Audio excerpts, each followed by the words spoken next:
For ages, there's been this one really simple story about how poor countries get rich. Well, today we're going to bust that myth, because some new research is completely flipping the old playbook on its head. You've heard it a million times, right? It's all about exports. The idea is that for a developing country to get rich, it just needs to open up its economy and sell to the rest of the world.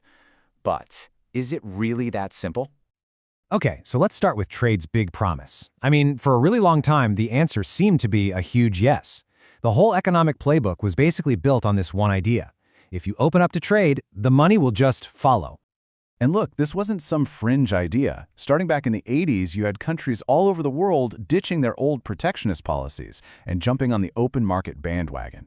By the 90s, foreign trade-led growth was the standard advice you'd get from all the big global institutions, and that just picked up speed as we headed into the 2000s.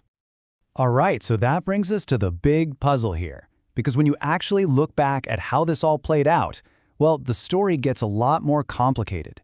It turns out this grand experiment didn't work for everybody. Yeah, the results have been wildly different. You had some countries that followed the advice and just took off like a rocket. But then you had others that did the exact same thing, and their economies just stagnated. The outcomes were all over the map. I mean, just look at the contrast. On the one hand, you have the East Asian tigers. They opened up and saw this incredible, long-lasting boom. But then you look at a lot of countries in Latin America. They followed a really similar playbook and got way less growth. So what gives? Why the massive difference? That's been the billion-dollar question for economists for years. So for years, when economists tried to solve this puzzle, they pretty much only looked in one place: exports. The thinking was, okay, the secret has to be in the details of what a country is selling or how it's selling it. And that led them to the two usual suspects. First was export composition. Basically, what are you selling?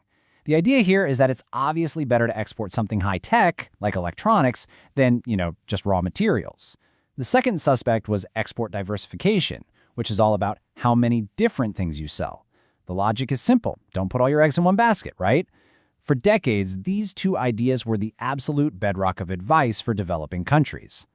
But what if those usual suspects were totally wrong? Well, that brings us to a really surprising discovery, because a recent study decided to put all this conventional wisdom to the test.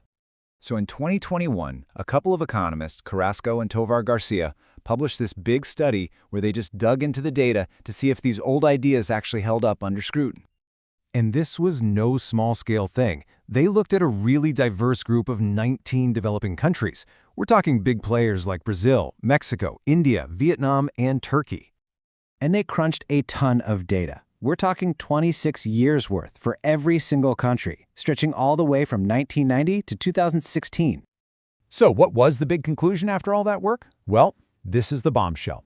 Their results showed no significant effect. That's right, neither what a country sold, nor how many different things it sold actually had a real impact on its economic growth. Those two pillars of development advice, turns out, they didn't really matter. Okay, so if the old ideas are out, then what are the real drivers of growth? Well, the great thing about this study is that it didn't just bust the myth. It actually pointed to what does work, the stuff everyone seems to have been missing. It turns out there are two big things that actually boost growth. And get this, it has less to do with what a country sells and more to do with what it imports and what's actually inside the things it exports. Let's break that down. Okay, so factor number one is all about high-value imports. We're talking about bringing in advanced machinery, high-tech equipment, the good stuff. When a country does this, it doesn't have to reinvent the wheel. It's kind of like buying a cheat code for productivity, which helps make the entire economy a whole lot better and more efficient. The second big factor is something called domestic content. Okay, think about it like a restaurant. You could have a place that just reheats pre-made food, or you could have a place that makes its own pasta from scratch. Which one is creating more value? It's the same idea with exports. The key question is, of the final price of that product, how much of that value is actually created inside the country versus just being assembled from imported parts? And this makes a huge difference. Let's say you export a phone for $100. If $70 of that was just the cost of imported parts, then only $30 of value actually stays in your country. But if you've built up your own local industries to make those parts, you could flip that completely. Now, $70 of value is created at home, and that is the money that builds factories, creates jobs, and grows a strong middle class. So let's just put it all together in a simple table. What do we think mattered? Selling high-tech stuff and selling lots of different things. The impact on growth? Turns out pretty insignificant. What actually moves the needle? Bringing in high-tech capital goods and, this is the big one, making sure more of what you export is actually made at home. Those have a real positive impact. So what does all this mean? Well, it basically hands us a completely new economic playbook, a whole new strategy for how developing countries can actually truly get rich. And the new strategy is really a two-step game. Step 1, prioritize importing the best tools and tech you can find to upgrade your entire economy's ability to produce stuff. Then, Step 2, instead of just being an assembly line for foreign parts, you actively build up your own domestic industries that can supply those parts and services. You build your economy from the inside out. And all this leaves us with a really big question to think about. Maybe, to grow, countries should worry a lot less about what they're selling to the rest of the world and a whole lot more about what they're capable of building for themselves.